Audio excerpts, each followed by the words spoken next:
So I'd kind of like to start at the beginning, actually, because you, to me, are a fascinating guy. I'll be honest, I'm probably like late to the party as far as like Adam Grenda goes.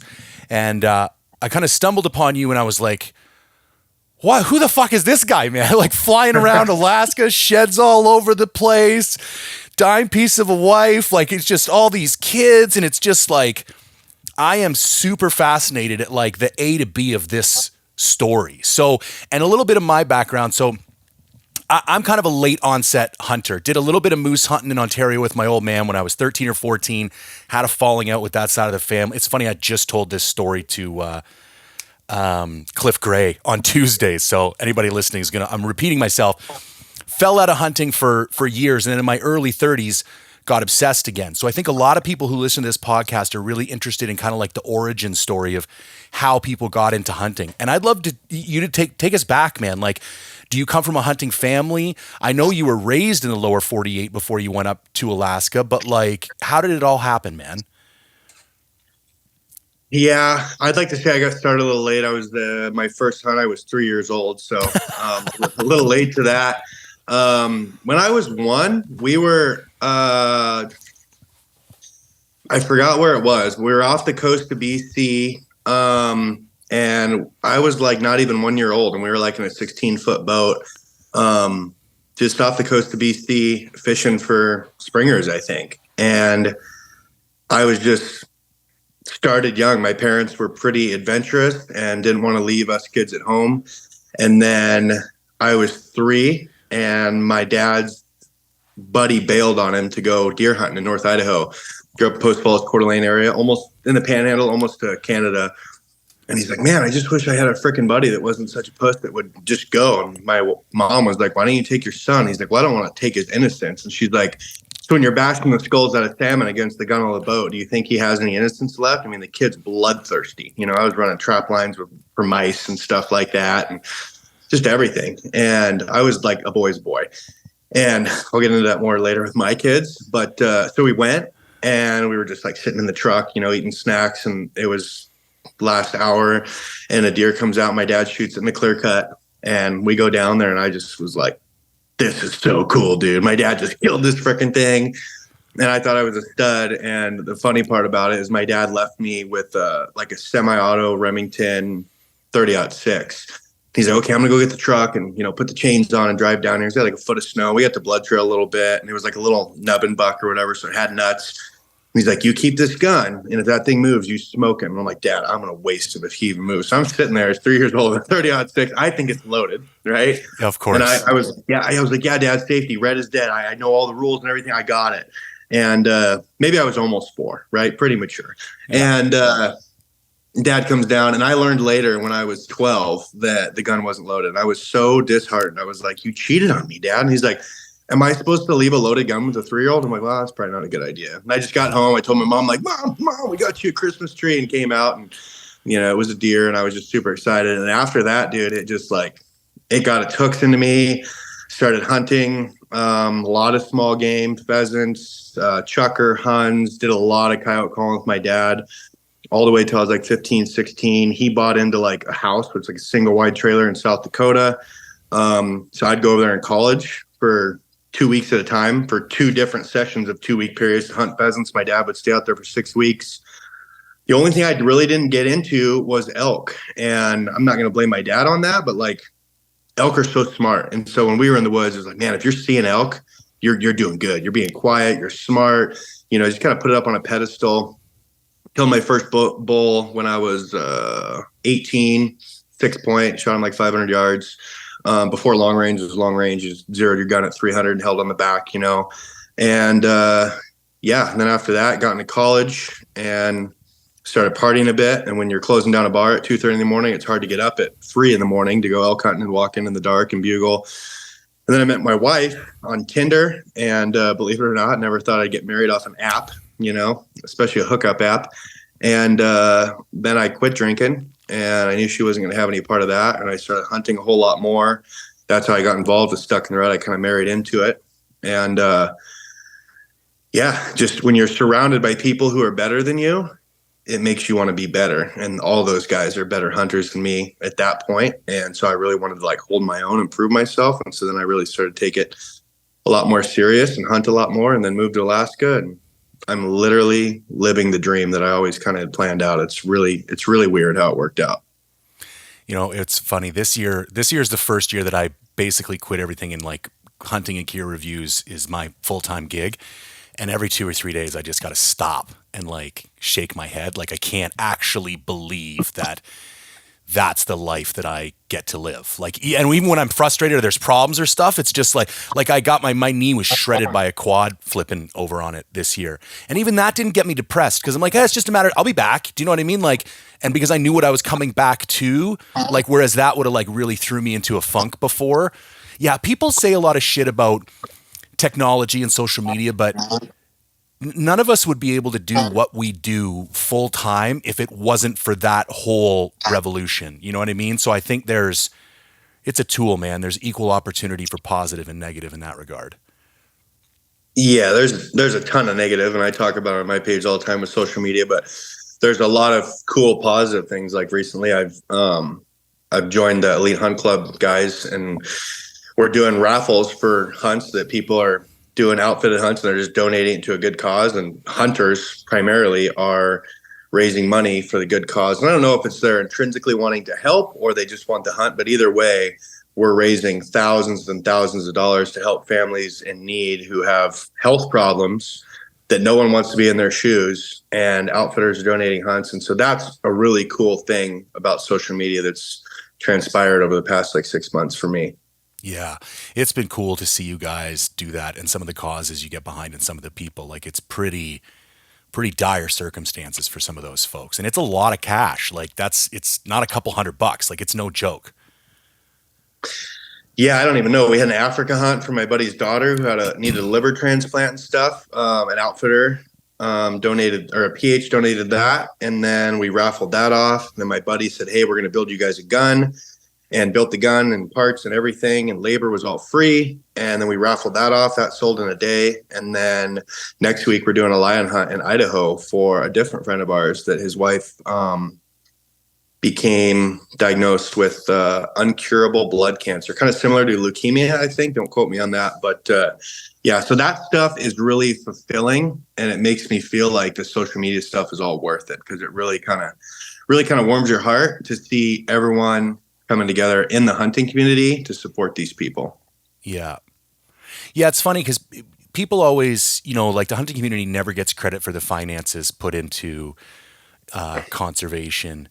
And I think there's a lot more that the hunting community gives back as well. Like I think there is a fairly generous, I don't know, ethos or whatever you call it to that community, because they do stand up pretty strong when things like that come on board.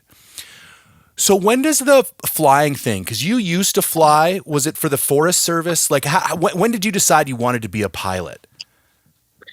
So I was super into hunting. And then when I wasn't hunting, I was fishing.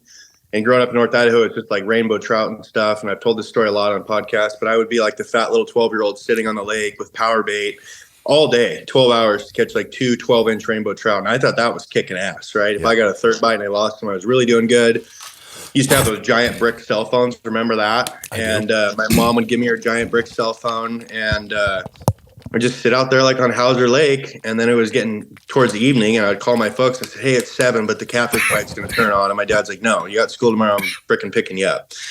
And when I was 17, he met a guy who had a fishing camp on the Nushagak River, which is one of the best king salmon rivers in Alaska, or used to be. And I got a job up there as a camp bitch, which is just like literally what it sounds like: weed eating, cutting fish, carrying bags, digging shitters. And I did that for 6 weeks in turn to get equal fishing time, but I didn't really get equal fishing time, but I made a couple grand in tips. That was between my junior and senior year of high school. And they had a turbine otter on amphibs come in. And I have a picture still of me in neoprene hip boots with a shit-eating grin on my face as a 17-year-old kid. I'm like, this is so badass. I'm like, these dudes are like as prestigious as a doctor, because they have to get people to and from the hospital. They bring your mail, they bring your groceries. And I got home and I was infatuated. I told my folks, I'm like, in my next life, I'm gonna do that. And my dad's like, well, you're pretty young. You could do that now. And so they bought me the intro flight where you go fly a little Cessna 172, and that was overwhelming. It's like it was $100, and the guy has me do everything and like pitch, power, speed, and steer the airplane with your feet on the rudders. But I kind of took to it. I had pretty good hand-eye coordination. And at that point, I told my parents, I'm like, I want to do this and I want to do it for a job. And so they helped me a lot. I took out some credit card money and stuff. And I got all my ratings through a flight instructor in like 9 months. And 3 of those 9 months, I was guiding in Alaska too. And so in 9 months, I had like 270 hours. I didn't really know how to fly, but I had a piece of paper that said you're a flight instructor, right? And at that point, I just kept working for fishing lodges, building up time. And that's what led me to King Salmon, which I had worked at King Salmon a lot before. And I took a job for the National Park Service, was who I flew for in the feds. And so what kind of stuff do you do flying for the Park Service? Like, are you ferrying people and gear around for like projects and stuff, research? Yeah, so I don't work for them anymore. I worked for them for 5 years, moved up here in 2017 full time. And it was a really cool job. I really enjoyed the flying aspect of it. That's why I took the job. I took a huge pay cut because I was in the oil field in North Dakota as a supervisor, making like 125 grand a year when I was 24, and that's pretty good money. And I took the job and I started for 80, but the quality of life was a big perk for that. And it was a lot of biology stuff. You're doing bald eagle surveys, brown bear surveys, winter moose survey, a lot of transport because where we're at, there's no roads. Yeah. And Brooks Falls, where the bears are at the waterfalls, and Katmai National Park, that was a huge infrastructure we had to support. But it was just so dynamic, and I thought it would be easy, and it was the exact opposite. Because you're taking a 185 to a beach, and then your next trip, you're going to jump in a beaver and go to a lake, and then you're going to do a bald eagle survey in the afternoon. So you're in 3 different aircraft in the matter of a 12-hour workday, and it's very dynamic, and the weather and the types of flying was pretty challenging. So I really liked that. Would you say it was a good opportunity? Because I know a lot of flying is about getting hours, and like there's no substitute for experience. Would you say that it was a good opportunity? Like you got a chance to do a lot of flying? Yeah, I probably did about 300 to 350 hours in a year. And most of those, I'd say 90% of those hours would come within 6 months. So it's not a super huge time building job. I think you need 1,500 to start with the feds. I started with about 2,000 and I sold myself. I said, hey, I have 1,000 hours of beaver time in Katmai National Park on float, so I can pretty much walk on. And I didn't need any training or anything like that with any other aircraft. And that was a selling point for me. It's hard to get a job as the feds because they give military preference. And as a white male who's straight, who is not a veteran, like that's the worst candidate you can have. So I never thought I'd get selected, but I did and ended up getting the job. The flying was awesome. I just, as a conservative and a hunter, I didn't really fit in. I would say as diplomatically as possible, probably the Park Service is more about conservation and they just want to conserve everything. They don't want any sheds to come out. They don't want any animals to die, different things like that. And they just want to make it like a conservation area. And, when you go to work on Monday and people, oh, how's your weekend? So good. I shot a brown bear. And they're appalled, Right. Why would you shoot a brown bear? Why would you trap a wolf? So I didn't really fit in that aspect. And I came from the Part 91, the general flying of lodges and air taxi, where it's like, your shit better be on the dock ready to go. And in the government, like you can't yell at people. You can't be mean. Everyone gets multiple free passes if you're late and you can't tell someone they're fucking up. So that was difficult for me, because I'm really stringent on a time and for different reasons, for weather and tides and stuff. And I have multiple missions I have to accomplish and I want to get all those done. And I'm really mission oriented. And so, yeah, maybe I ruffled a few feathers that way, but that all came to an end. I worked for him for 3 years, COVID hit, and the whole dynamic seemed to change. And it's probably closer back to normal now, but like all the missions we had, I'd have 50 hours scheduled on a Super Cub for a bald eagle survey. And then it was like, oh, well, someone's cousin was next to him for 6 minutes instead of 5. And so you guys can't go on the survey. And I'm like, I have all my maintenance and my whole month schedule planned around this 50 hours to fly this survey. And everything's allotted to it. Well, yeah, you can't do it now. So then I took the job to fly, but now I'm sitting in an office or I'm sitting working from home. And I'm just like, this really isn't why I took the job, to sit here and live in Alaska. And I started to get pretty bitchy about it. And my wife said, why don't you take your own advice? I'm like, what do you mean? And I've always said, like, check your problems at the door. No one wants to deal with your issues. When you come to work, put your big boy panties on and just do the job. And I was getting kind of bitter and kind of pissy. And it got to a point where I didn't even like the missions. You know, it was like, oh, I'm just wasting federal tax dollars doing this to go take pictures of this or go down here. This is worthless. Why are we doing this? And my wife said, do you just want to be Joe Biden's puppet for the rest of your life? And I was like, bitch, please. I actually told her that. Maybe not a smart move to a redhead. And believe it or not, we actually got in a fight. And I was like, this is my dream job. You know, at this point, I'm making almost $100,000 a year. I have 3 weeks paid vacation. I have a lot of sick days. I can take family leave, a lot of perks, and super comfortable, you know. But I love the quote, there's no growth in the comfort zone and there's no comfort in the growth zone. And I know you've experienced that, leaving the full-time corporate world or whatever and taking the leap.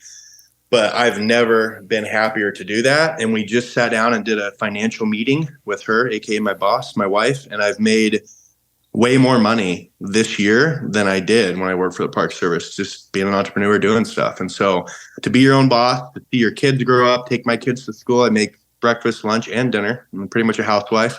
And to be with my kids a lot more and to hunt as much as I do is just phenomenal. And I never have to ask a boss, hey, may I please have this week off to go hunting?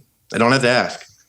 Yeah, I only have to check with the same boss that you got to check with, and that's just more about like scheduling and whatnot. And even that, you know, my kid's 8, just had her birthday party on Saturday, and even that's even created so much more flexibility. Like when they're 3, 4, 5, like I get it. There's only so much time you want to play solo parent, but the older she gets, the better.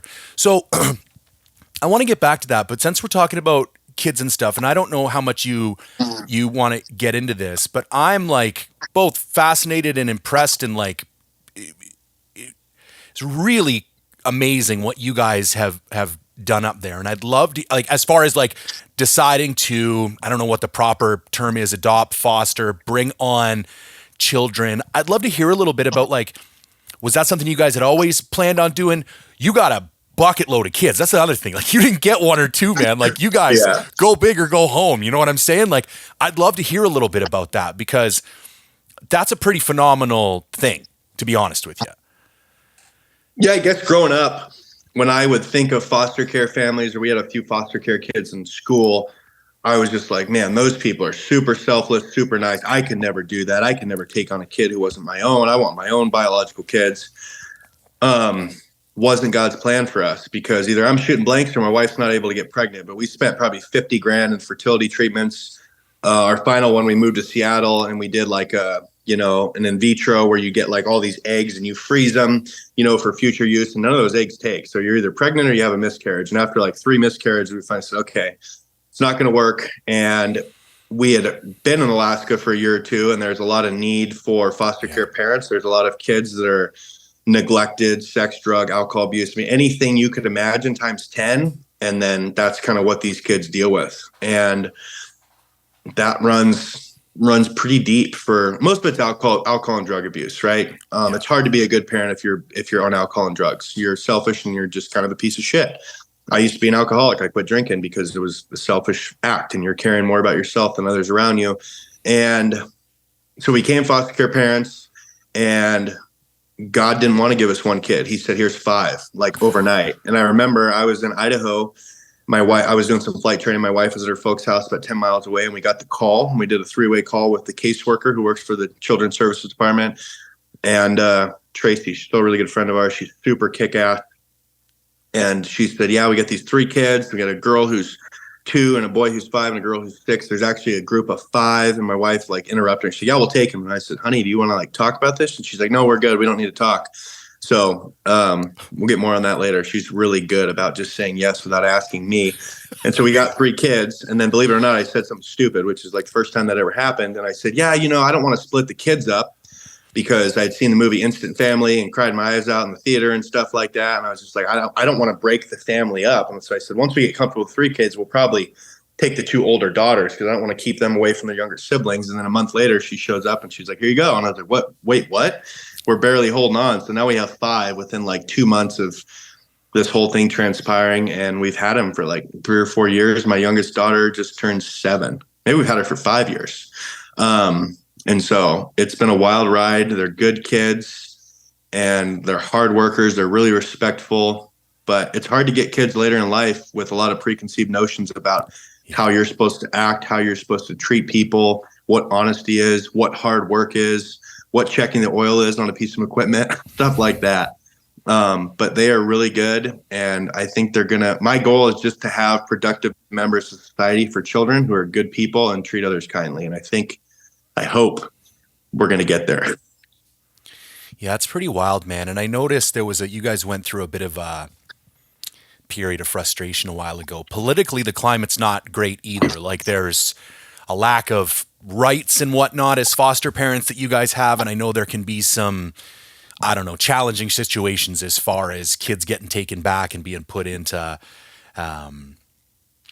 unsafe. I spent a lot of time on the reserve in Northern Ontario and in Manitoba, so I feel pretty comfortable with the type of lifestyles most of those kids have come from, and it's pretty intense, man. For anybody who's not spent a lot of time in those type of environments, it's pretty wild compared to the way most of us grew up. Even like I grew up broke as like poor as shit, and even how I grew up is like a far cry from a lot of like the living conditions in some of those places.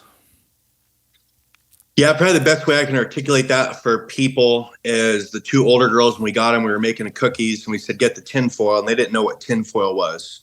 Yeah. And they said, you mean the foil? Because in the villages, you can't get needles. And so they smoke fentanyl, heroin, crack out of like a tinfoil crack pipe, if you will, I guess. I don't know. I've never been much into crack, so I don't know. But they both showed us how to construct a crack pipe from tinfoil. And I said, this is for cookies. And they said, no, this is for foil is what they call it.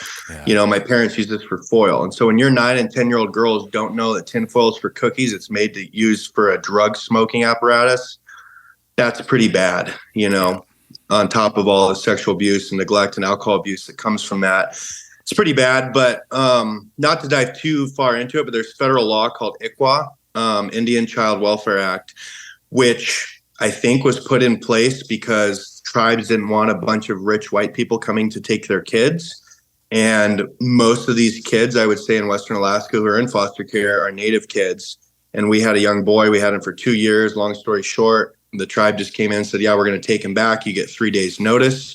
And then this kid you've raised from when he was 1 year old, you're the only mom and dad he's ever known. You've gone through a lot of trauma with him and tried to help make him feel safe and comfortable and show him what a normal life is with mom and dad.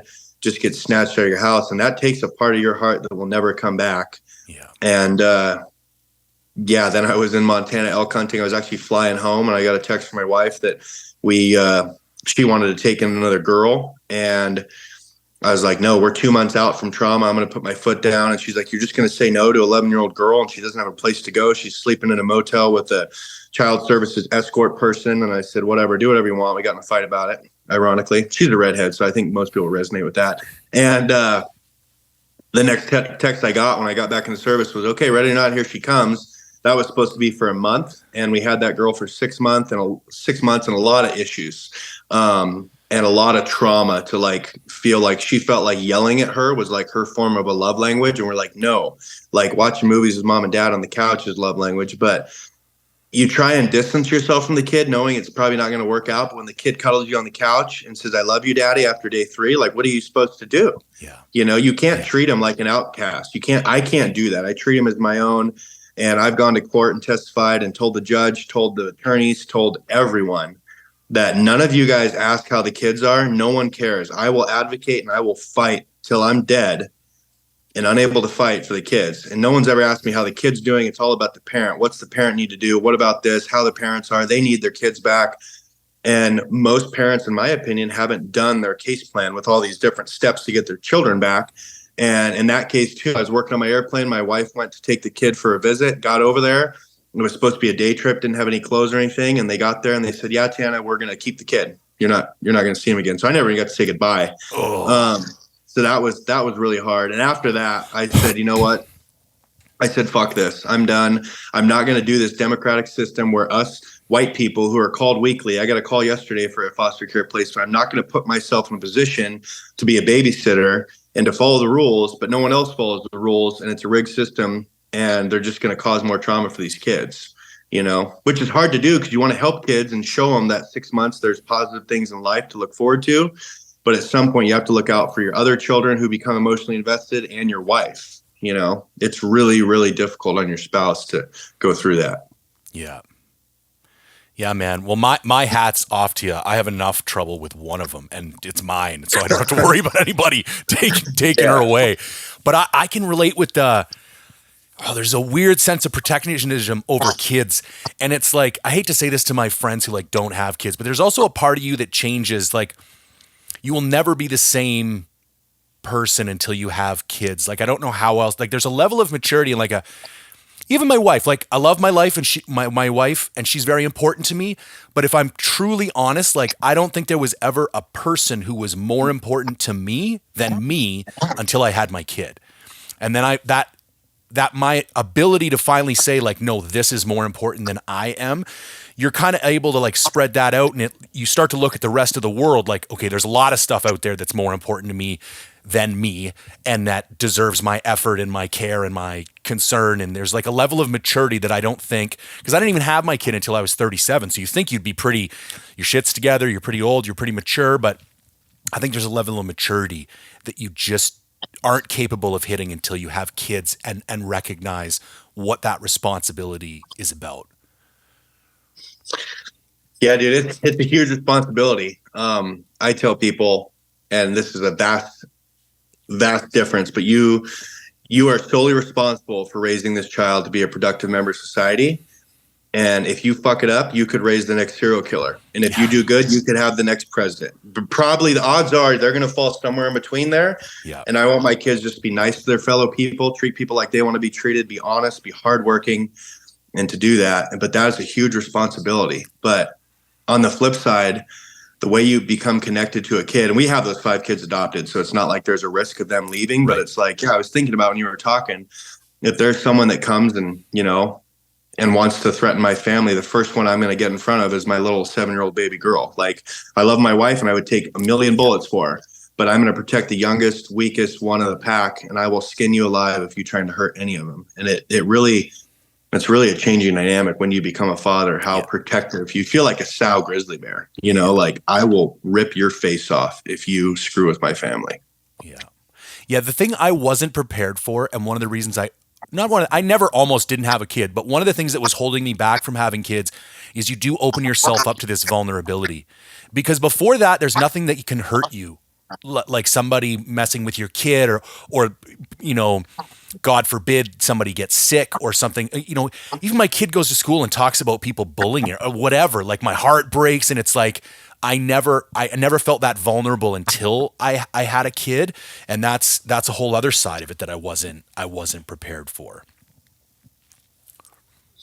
Yeah, it's hard. We've dealt with a little bit that at school. We sent our kids to a private Christian school just because our school system was pretty bad with a lot of kids who were just rude and bullying and stuff like that. And I finally told he was 9 at the time. I said, look, my boy, I'm like, because he kept getting picked on. He's super nice, really sweet kid. But I said, you are not going to be the kid that gets picked on. I'm not going to allow that. So you're going to fight me, and you're going to punch me in the face till I tell you to stop. And I said, we're going to fight. If you don't punch me in the face, I'm going to hurt you. So you better come out swinging. And I said, that's what's going to happen at school, because you're not going to keep getting shoved down and pushed. And he was about to break a kid's nose.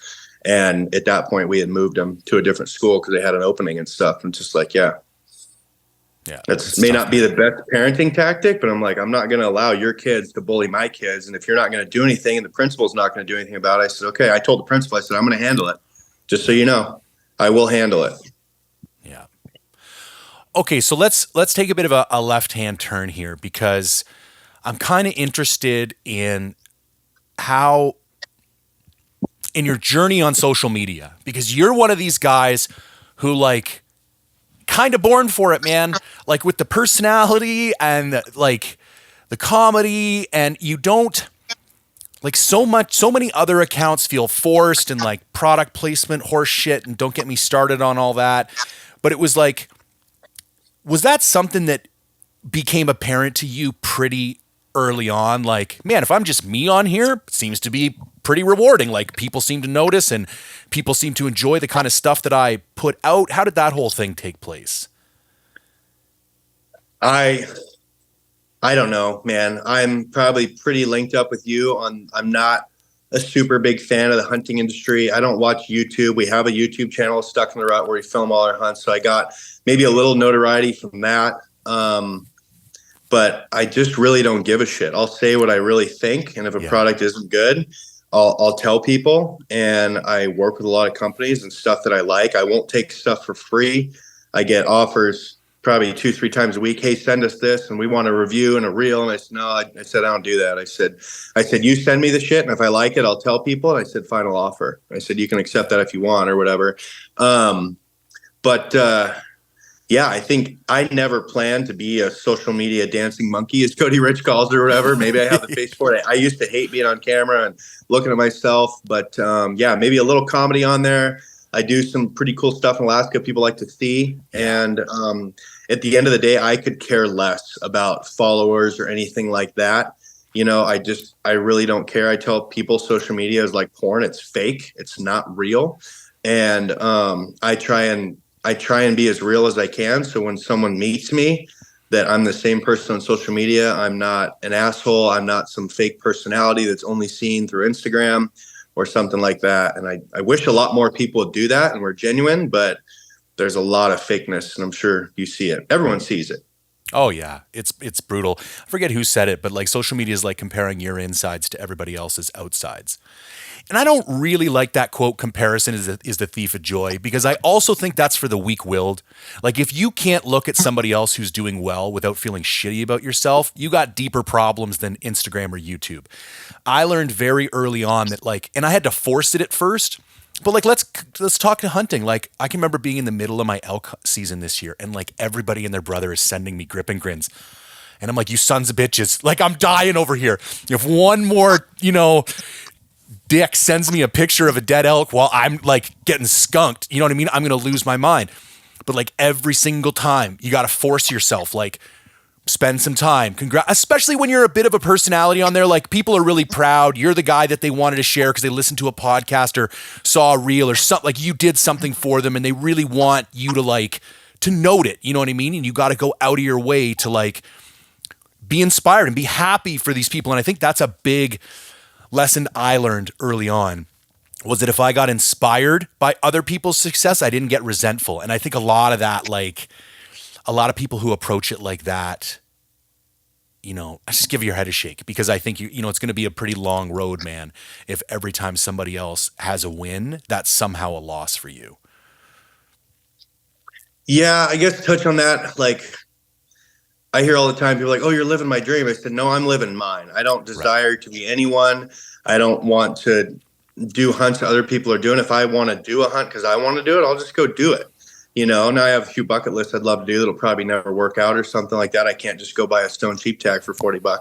I spent $250 on an Idaho sheep raffle the other day for a chance of I saw that. 1 in 700 to win a sheep. And I'm like, those are pretty good odds, because I'm never going to have 110 G's to drop on a stone hunt. And yeah, I just do what I want to do, and I get tons of pictures through social media because, hey, look, I killed my first buck, or I shot this bull in Arizona. I'm happy for everyone. I don't want to be the guy who's like top tier and no one else ever kills anything. And I know a lot of people like that, and there's probably a lot more that I don't know that want to be top dog, and I don't care. I'm in a competition with myself. I want to better the animal that I killed last year and shoot a bigger one, or shoot it with a bow, or have it be a really cool experience, a really unique animal. But I'm not in competition with anyone else besides myself. So on that note, because I'm sure you've gone through a big arc of, different styles of hunting and different animals and different passions, like where are you at right now in hunting? Like what's some of your favorite stuff to do, regardless of, anything else? Like if you just had your way, what do you love doing the most? Well, the coolest thing about Alaska is there's not a lot of roads where I live in Southwest Alaska, and therefore there's not a lot of people. And I don't really like people. And so you separate yourself a lot from that. I own a Super Cub, so that gives you a lot of access. And so I just like to be in the middle of nowhere. And I like to put myself in places where I'm like, I don't think anyone's ever been here. I don't think anyone else has ever trapped here. I'm pretty sure no one's ever landed in this really shitty spot to moose hunt, something like that. And the benefit of that is you're hunting places that are public land, but the animals really haven't seen people. They're not super educated. They're usually bigger. And I'm not going to bullshit you. The airplane allows you to scout and look for animals, look for sign, look for cows preseason where the bulls are going to pull to, and it puts you into a game-rich environment. So I'm not just going to say it was dumb luck, like I just picked a spot on Onyx and I went here. Like I used the airplane to its capability to find different places to hunt, different places to trap, and utilize that advantage. But our motto for my wife and I is kind of, we like to do world-class experiences every month, whether it's beachcombing, whether it's trapping. I'm going to be gone for about 6 weeks, but I'm going to get all my traps and stuff ready today. I'm going to come back and I'm going to put like 30 traps out and have a really, really big trap line and expand it to some different areas I've been scouting and stuff. And so I hope that answers your question. I just like to do what I think is going to be the most badass thing to do. And it takes a lot of effort and a lot of drive and a lot of motivation. I want to be lazy sometimes, but that doesn't pay. Yeah. When it comes to trapping in Alaska, because I know guiding is somewhat different, and maybe that's probably a decent. So in British Columbia, when you guide, you get a tenure. And that's like you have exclusive rights. You get X amount of tags per year, and it's normally we call it crown land, but public land because we still pay homage to some monarchy, which is just fucking ridiculous. But and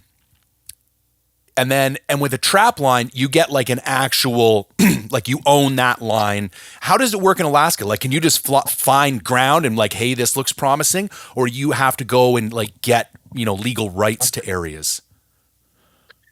Well, you don't want to you legally could, but you're going to be pretty quickly known as a piece of shit. You don't want to set on top of another guy's line. Before I put my line out, I flew it in the winter and made sure there was no snow machine tracks. It's not near any villages or anything like that. It's over 100 miles away from people. And so logistically, it's not really feasible to someone trap up there without an airplane. And so I made sure there was no sign up there or anything like that. Made sure there was sign of animals where I wanted to trap and then put it. But there's no set area that you necessarily buy from the state. Okay. And I think that's what separates me, because most guys will have a trap line that they'll, take a truck out to with a snow machine, and then they'll ride their snow machine on 30 miles of this drainage. And then the next 30 miles upriver from them on that creek drainage and the tributaries that flow into that is their neighbor. But you're getting overlapped animals, you're trapping the same area. And with the airplane, if I'm not catching stuff, like last year I had some place that didn't produce, it used to, and maybe I'm like, okay, well, maybe I've trapped that a little too hard. I won't set that this year, and I'll move those over 20 miles to a different drainage. But I don't have that kind of level of competition, which makes it pretty nice. I'm impressed at the level of work that it takes. Like, dude, even me, when I kill an elk and like just processing it and getting all the meat home and dealing with the meat, I like making sausage and doing all that kind of stuff.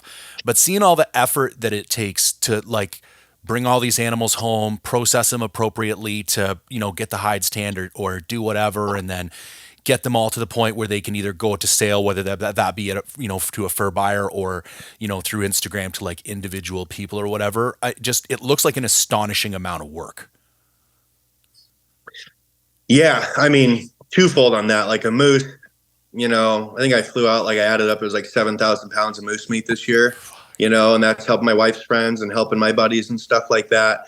And it was all feast or famine, like no moose. We had a really weird moose year, and then everything happened. Like we kill a moose a day, 3 days in a row. And it's just astronomical amount of work and suffering and pain goes into your body. And, that's worth it. And then on the fur handling side, like I did 25 wolves last year. And by the time I start skinning until the time they're fully put up on the board, it's like a minimum of 4 to 5 hours. So I got 100 hours just in fur handling for wolves.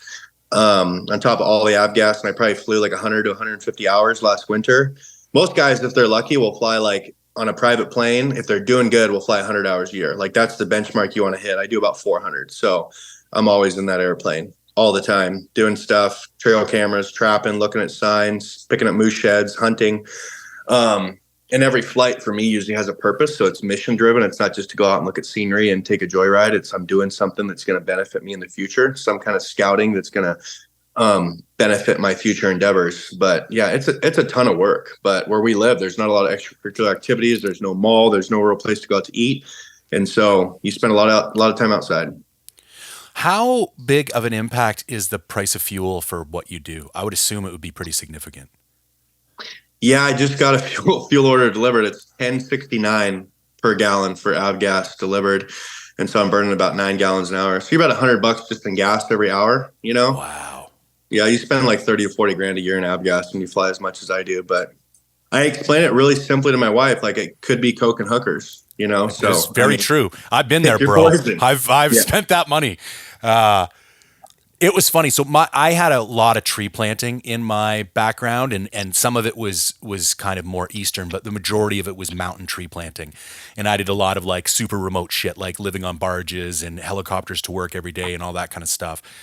And I just remember, it's funny you mention how kind of anal you are about timing. I think that permeates the whole flying, especially the backcountry flying industry. And I think a lot of that is driven by the costs of things. Like it was always hammered into us, like the hourly operating costs. So it's like when you're working with any, and we were mostly helicopters, but when you're working with gear like that, like you just don't fuck up. Like you get to where you need to be on time and you load things quickly and you close doors properly. And like there's this, and it's almost anxiety inducing at first because like the pilots can be so hardcore and you're just like, I remember somebody leaving a seatbelt out of a chopper door one day and it's just like the end of the world. You know what I mean? Yep. But I remember how intense everybody was.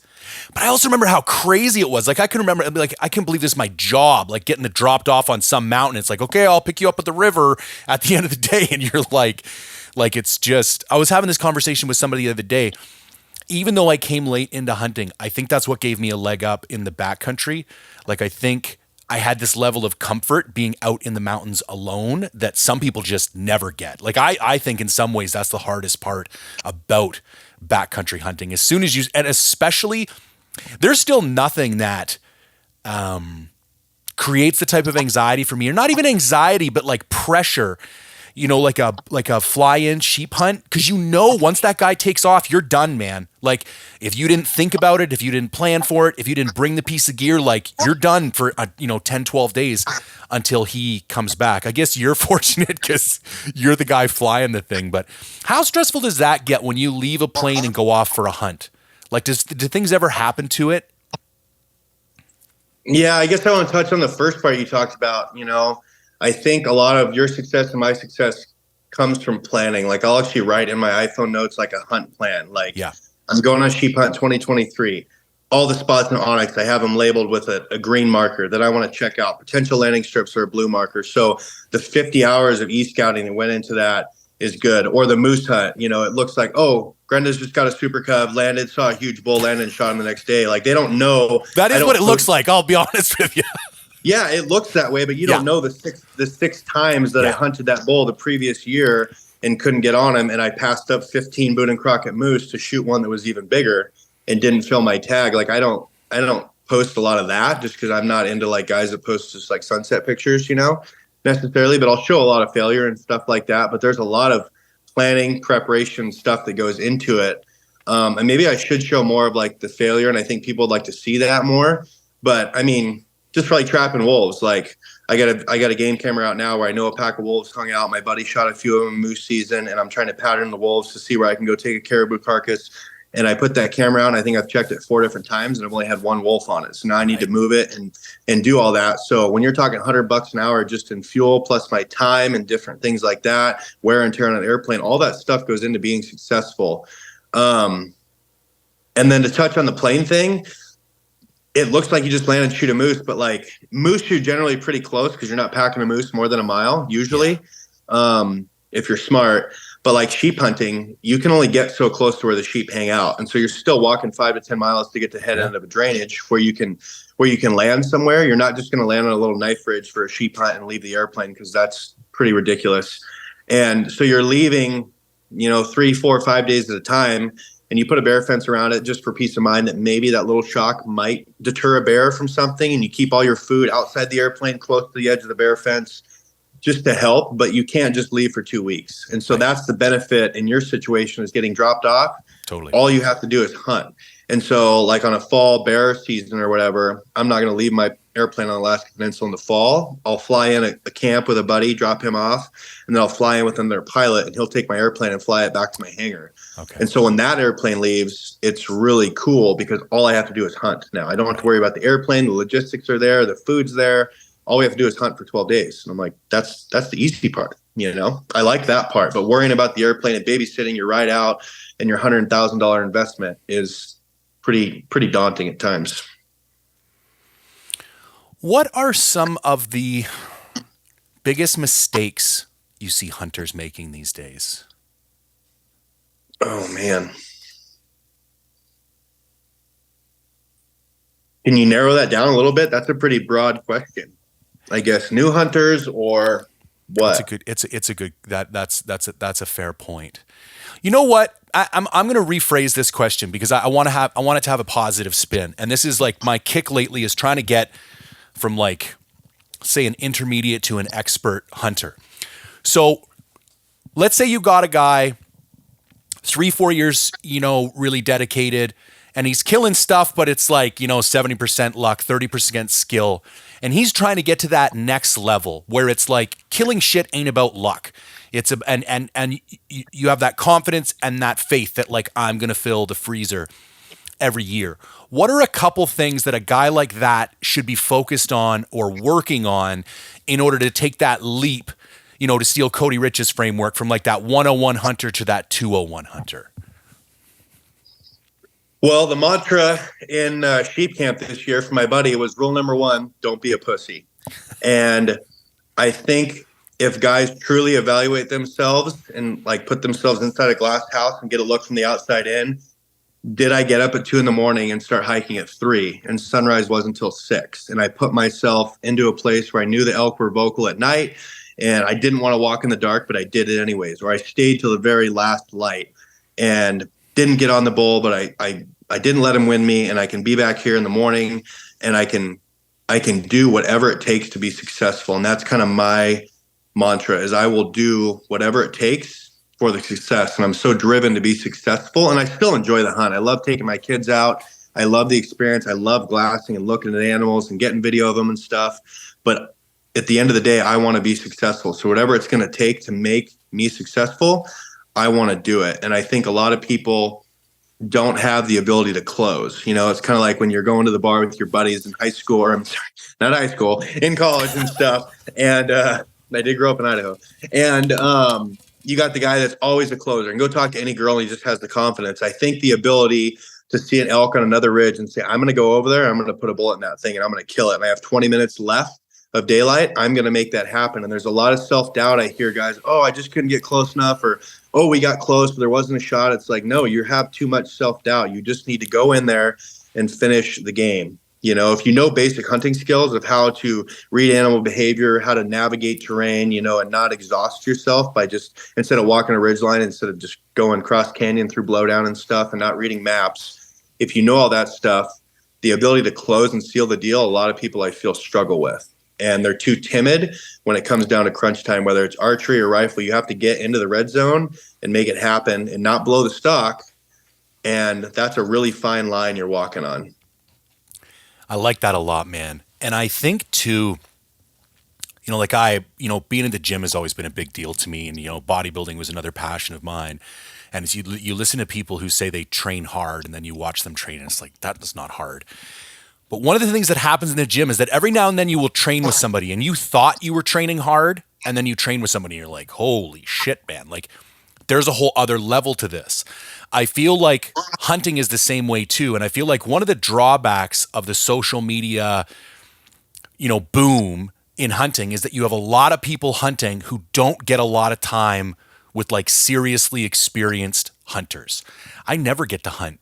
Like this is one of the things I keep trying to work on, and people keep like getting sick and bailing on me. But like, I'm always actively looking for like older, more experienced dudes who've done this longer than I have that I can go hunting with, because there's only so much shit you can learn off YouTube. You know what I mean?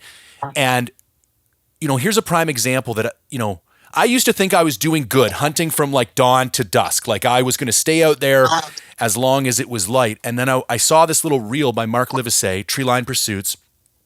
And he talked about people not glassing until dark. And he's like, I don't mean you get back to camp at dark. I mean, you glass until dark. And then people, and his phrase was, people say that they're going to hunt their way back to camp. And he's like, that's just a line of shit you tell yourself to give yourself an excuse to come off the mountain early. And I'm sure there are opportunities when that's not a line of shit. But, I went to Colorado this year, and one of my goals was I'm not leaving my glassing knob until it gets dark. And I mean dark every time. And it ended up in some like horrific walks back to camp. And I realized there's a line of safety in that regard too. But I think that's a really interesting perspective, or I think that's a really valuable point to drive home as well. And I think I guess the caveat I'm adding is that you need to go out of your way too to find out like, how far can you go? How far can you push it? And like try and expose yourself to people in situations that are pushing it further. So your perception of what you're capable of or what's reasonable gets broadened to be bigger and taking on, more, I don't know, risk or opportunity, however you'd want to phrase it.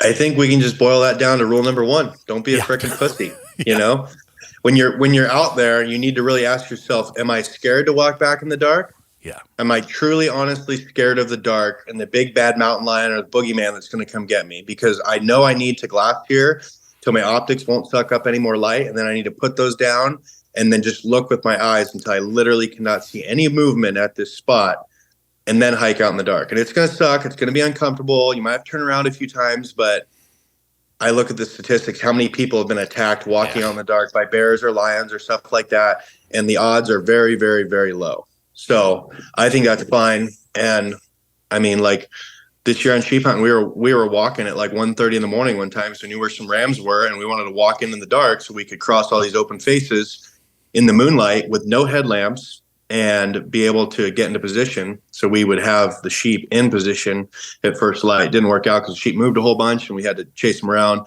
But I think just things like that will separate you into a better position. But it's hard for guys to do that. And then when you were talking about hunting people better than you, I get asked, probably 100 times. People think I'm an outfitter and a guide, and I'm not. I'm just a guy that likes to hunt a lot with friends and family. And I only want to hunt with people that are better than me. And like Justin Schaefer, my buddy from Cougar, dude, he is me to the next level when it comes into like robotic kill mode. Like the lethality of that guy when he sees an animal, it's not an if, especially with a bow in his hand. I mean, he can shoot a long ways. He's really good, but we've talked about it a lot. He's just super aggressive. And usually that works out to close the gap and go for it. Sometimes it won't.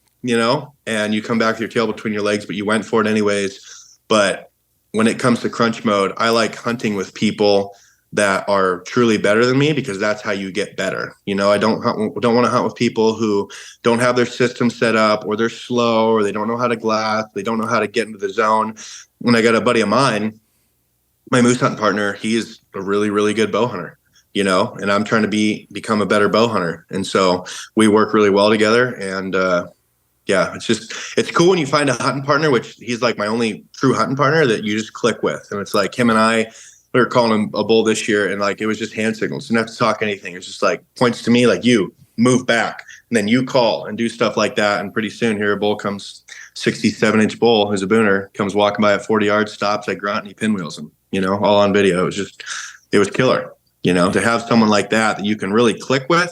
Now that's super hard to find, but yeah. Yeah, they say harder than a wife. And that's the other thing about getting to the point where you're putting as many days in the bush. Like I'm going to crack 100 days this year in the bush, which for a dude who lives downtown Vancouver is pretty good. But finding other people who have, like I'm trying to plan hunts with people and they're taking 10 days off and booking it 10 months in advance. And I'm like, no, anyways, I think it becomes challenging finding people that have the same, I don't know, flexibility or finding people with the same level of passion too. Like people say they love hunting, but then I look at their life and I'm like, do you? Because I see you wasting all kinds of money on other shit that is not contributing to you achieving your goal. Like I'm not ashamed to say like my goal is always, how do I get more days in the field? Like everything comes back to spending more days in the field hunting. Every action that I take either in my business or my personal life is geared to get me more days in the field. And I think it becomes tough to find people who have that same level of dedication. Like it just gets rarer and rarer the more dedicated. And I'm sure that's true with any sport or discipline. Yeah, I've always said the same thing. Finding a good hunting partner is harder than finding a spouse.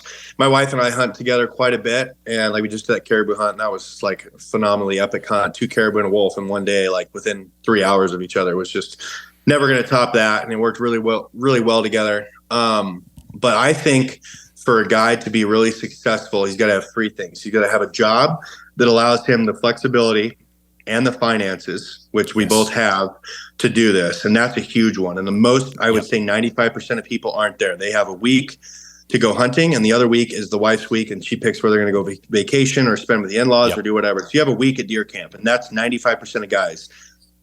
That sucks. That would be an awful life. Like, I'd rather be set on fire than have that life. And so I changed mine so I could have more freedom and make more money as an entrepreneur to do things that I want to do when I want to do it. And when we went sheep hunting this year, my wife said, "So when are you going to be back?" And I said, "When we're done." And those three words were super special to me because I didn't have an end date. I said, when we're done and we fill tags, we'll come home, and I can stay the whole season if I need to. And so you have the job that creates the finances, and you got to have a boss and the flexibility. I guess that's both the finances and the job availability. And then you have to have the wife on top of that. Yeah. And so to combine all those three to get you into this trifecta that's going to allow you to do this, that's a really, really slim world. And I have buddies who are super hardcore, but the wife isn't super hardcore, you know? And I try and explain to some of those girls, like, look, if you let this guy go, he comes back after a 10-day sheep hunt and he is revitalized. He's going to be the best husband, the best dad. But if you sit there and bitch to him on InReach about what a shitty dad he is, and he should be there, and you can't handle the kids and stuff like that, it makes the experience, it kind of ruins it for him. You know, you don't get to come back revitalized and rejuvenated. And like, that's who we are. Men is, we want to go live in the middle of nowhere, see no one, interact with animals, and camp and be miserable and do our very best to be successful. But it's hard to find all those three things to roll together and then find a buddy you can click with that has those three things. Really hard to do. Yeah, it's tough. How you doing for time, man? Can we hit up a few of these questions from Instagram? I got all day. Awesome. Now, I'm going to expand this guy's question because the actual question says, would he ever do a moose hunting masterclass? And I'm just going to say, have you ever considered any type of like course or content or anything? Because it is another very interesting way to create revenue or add value to your audience or anything like that. Yeah, so Stuck in the Rut, we did an app one time to kind of pull people over more towards the monetized platform.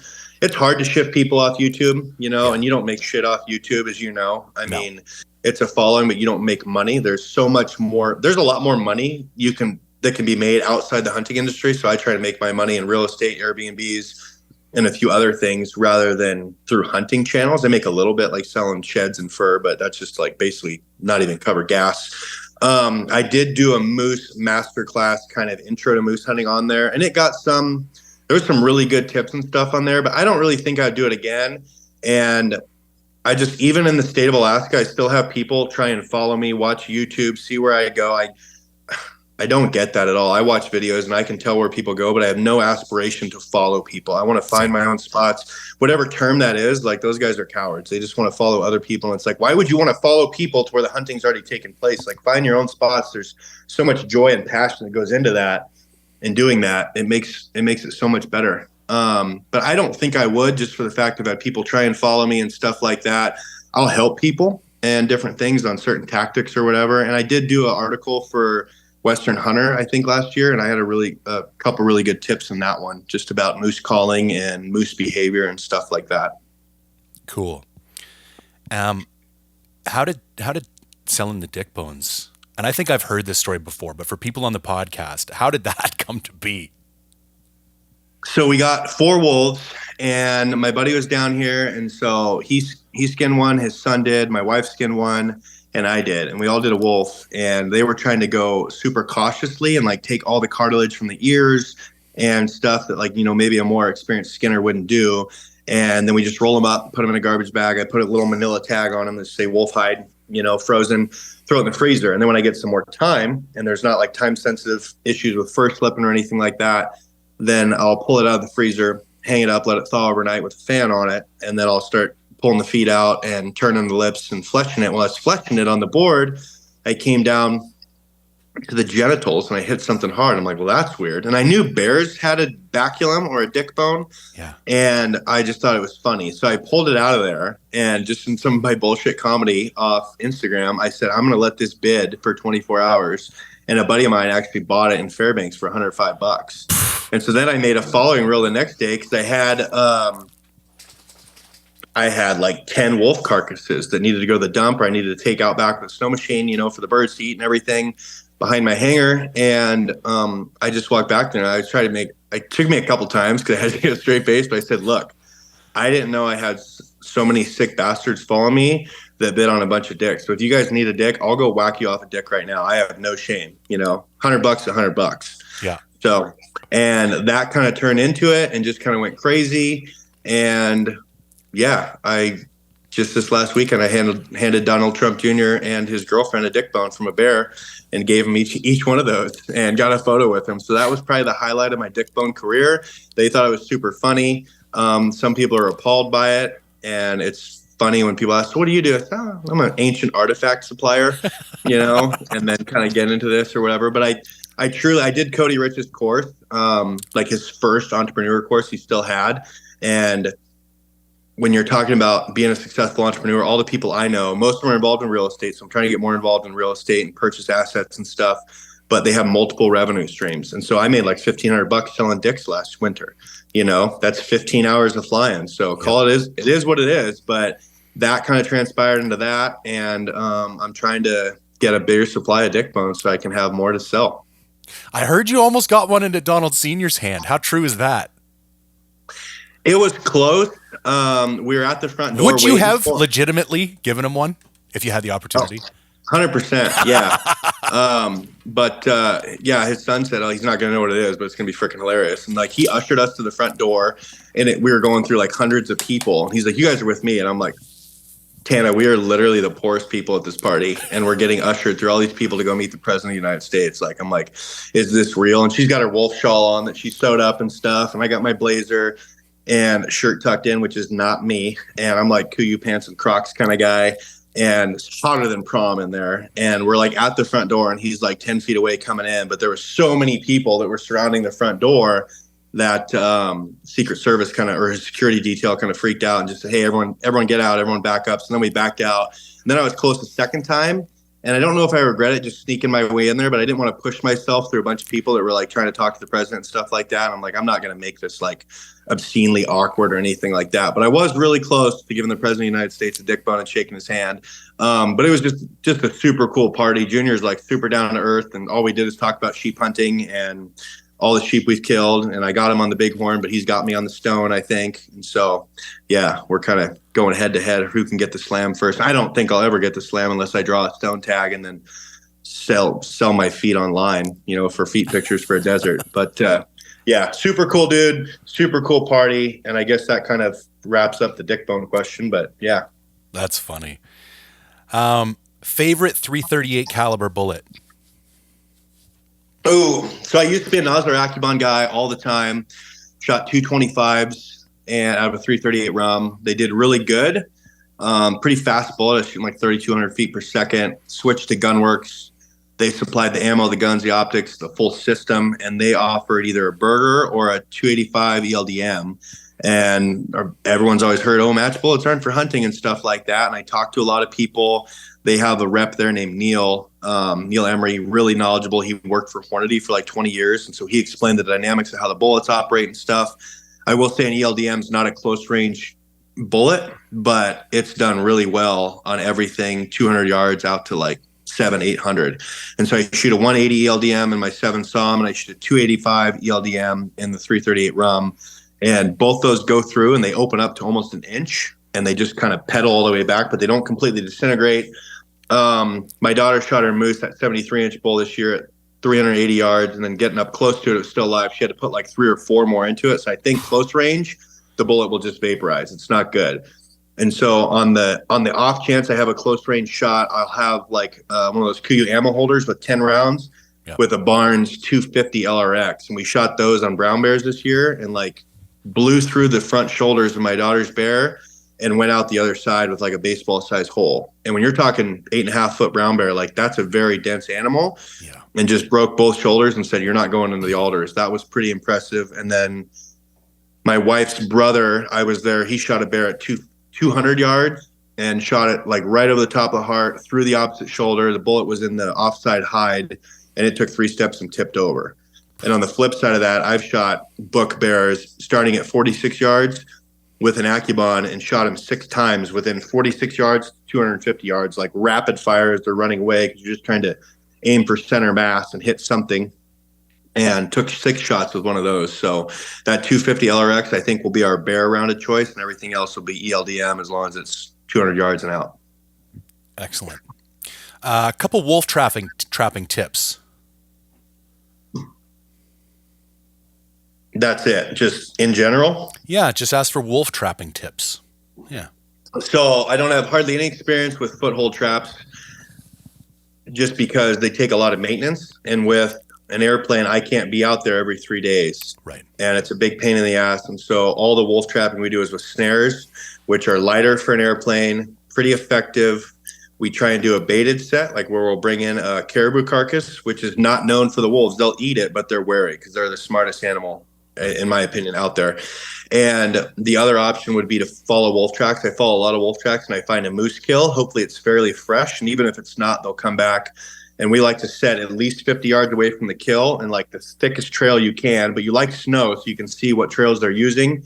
And you kind of try and walk in perpendicular from the side, hang the snare, and for a wolf snare, I use a Seneca style kill spring. It's got a 1,000-pound breakaway. It's a 13-foot snare. And so when they hit the end of it, I mean, they got 6 feet to run. And when that thing locks on, they're going to hopefully be dead within a minute, because they can chew out of stuff. They're super strong, and they can twist out and break things. And so that's what we like to do. And I say to everyone, and I've always heard this, but it doesn't resonate until you finally start to figure it out. When I first started trapping, is like setting on sign is the biggest thing. If you're just setting a place that looks good to you, you're an idiot. Like, you want to set where the animals are going. So if you set on sign and you have really good scent mitigation procedures, like for wolves, I never touch a snare after I boil them. They're always in a Ziploc bag, never touch them with bare hands.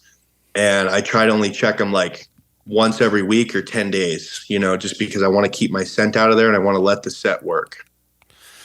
I think that set on sign is so applicable to all hunting. Like, it took me years to realize that if I wasn't hunting some kind of sign, or like I had visual confirmation, I wasn't hunting, I was scouting. But I would be scouting at a hunter's pace and ended up wasting all this time. And then I crossed this like pivot point in my hunting career where it was like crush ground as fast as possible until I could find like dense sign, like active scat or rubs or something. And then it was like slow down into actual hunting mode. And I think that's one of the biggest mistakes newer guys make, is that you show up and the mountain looks good, looks like there's probably deer on this mountain, and you just start hunting, but you don't have any evidence to support you going that slow or spending that much time. Yeah, and I think guys will try and talk themselves into it. They're like, oh, well, this looks just like the Primos video I watched last week. Right. It looks killer for elk. There's elk sign here, but it's 2 weeks old. Yeah. Because the elk did rut here, they pre-rut here, and now they've moved lower to chase cows, and there's no elk here, and you try and talk yourself into it. So, I mean, it's kind of common sense, but on the trapping side, it's hard to talk yourself into, man, this looks like a killer set, but it won't produce. And so that's for me. Like in the winter, I look for places that are like a confluence of a creek, for a wolverine set, and I put it on the upwind side of that drainage, upwind of the prevailing wind. So we get north winds usually in the winter. I'll set it on the north side of that drainage where those two confluences come together. But I won't set that if there's not wolverine tracks there, because there's no point. Like, the wolverines don't cross there for some reason. It's just a waste of time. Yeah. What would you recommend as a first Alaskan hunt? Man, a lot of guys want to just bite the bullet and do moose, but that's a lot of work. I mean, you got like 9 to 10 trips out with the meat. Alaska's meat salvage rules are the most strict I've ever seen, and so it's really daunting. You could do a black bear, but I mean, you could do a black bear cheaper anywhere else. But if people just want the Alaska experience, a lot of guys will try a caribou, which are becoming harder and harder to do with federal land closures. Or they'll go up to the Brooks Range and they'll take a transport with an airboat in, or they'll try and fly out somewhere. But you're looking at like maybe $5,000 a person to get flown in. I don't know what the airboat thing costs. I've heard the airboat thing can be good, but it's getting so busy with multiple transporters. Like 1,000 yards above you, you see a camp, and 1,000 yards below you, you see a camp. And so you're going in the middle of Alaska bush to see other people. Like that's not my idea of a good time. So caribou is a good one, or like a Sitka black-tailed deer, either on Kodiak or Prince William Sound. Most people used to go to Kodiak. It was 3 deer. Most guys wouldn't shoot 3. They would buy 2 tags and say shoot the first one they saw and then hold out for a bigger one. But Fish and Game just changed that, so now you can only shoot 1. So I think a lot more people will be reverting over to like Prince William Sound. We can still shoot multiple deer, but that's a really cool hunt. It allows you to get all your shit up here, experience the bad weather, the logistics, everything, and still shoot something. And you can shoot fox and different things like that on Kodiak, and get yourself immersed in the experience before you just go all in on, say, like a moose or a caribou or something a little more extreme. Dude, it broke my heart when I found out that non-American citizens aren't allowed to DIY hunt in Alaska. Like it's the only state I am not allowed to hunt without a guide, because I was looking up all those like Kodiak combo hunts.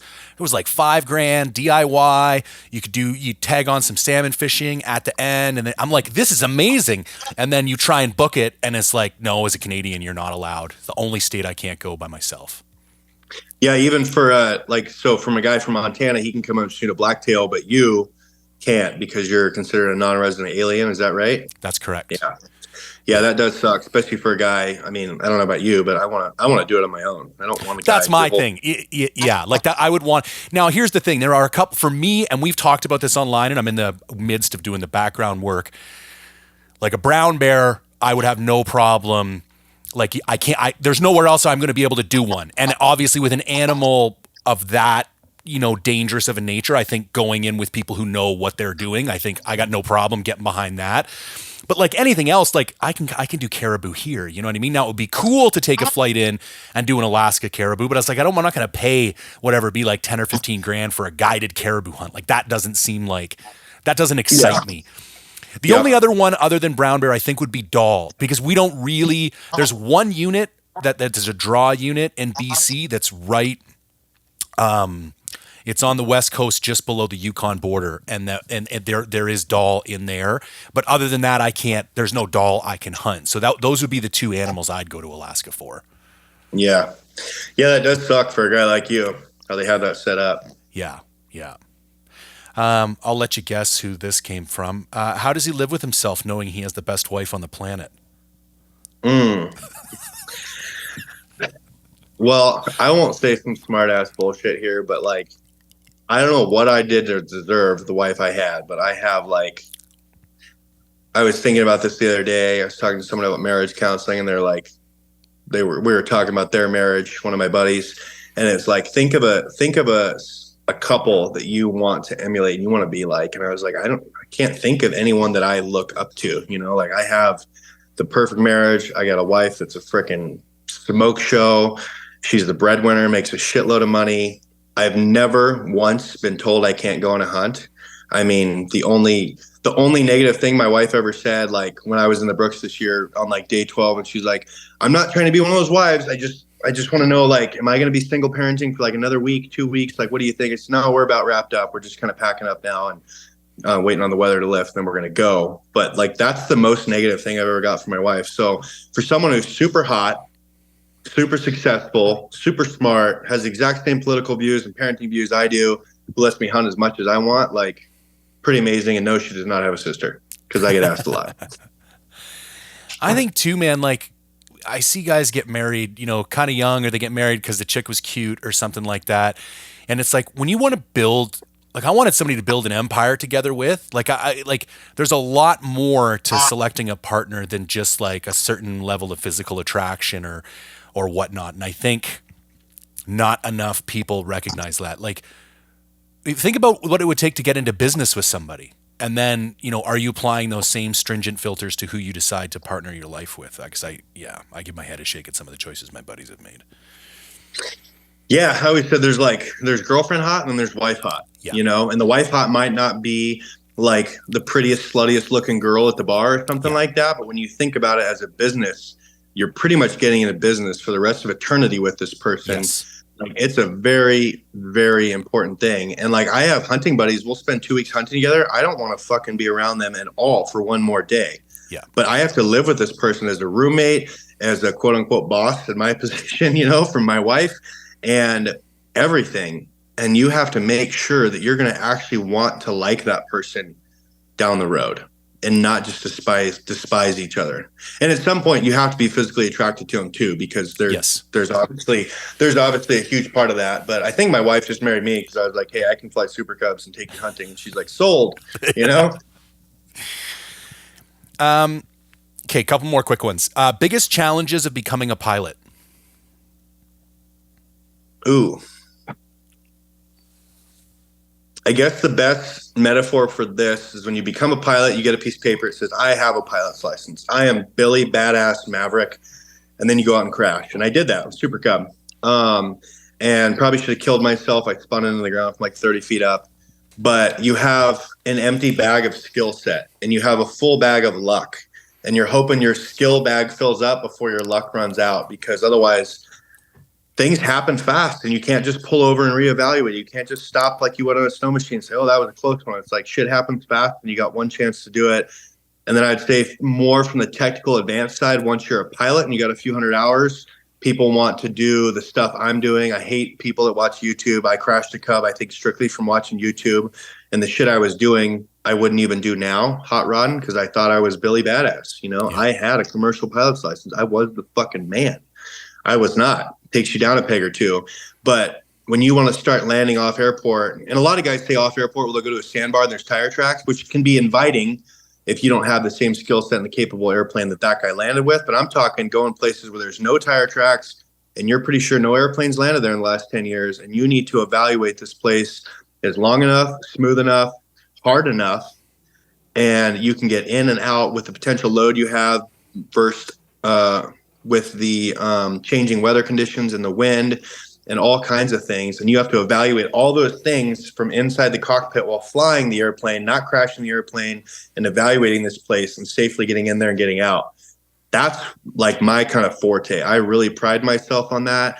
And I really pride myself on precision, like hitting the spot. There's a lot of guys you see and you watch all these Instagram videos and they come down, they land super slow, and they'll land like on a 4,000 foot runway. And I'm like, okay, were we touching down at the beginning of the runway or just wherever it makes us look really good on video? Like, I want to put the tires within a 10 by 10 foot box every time.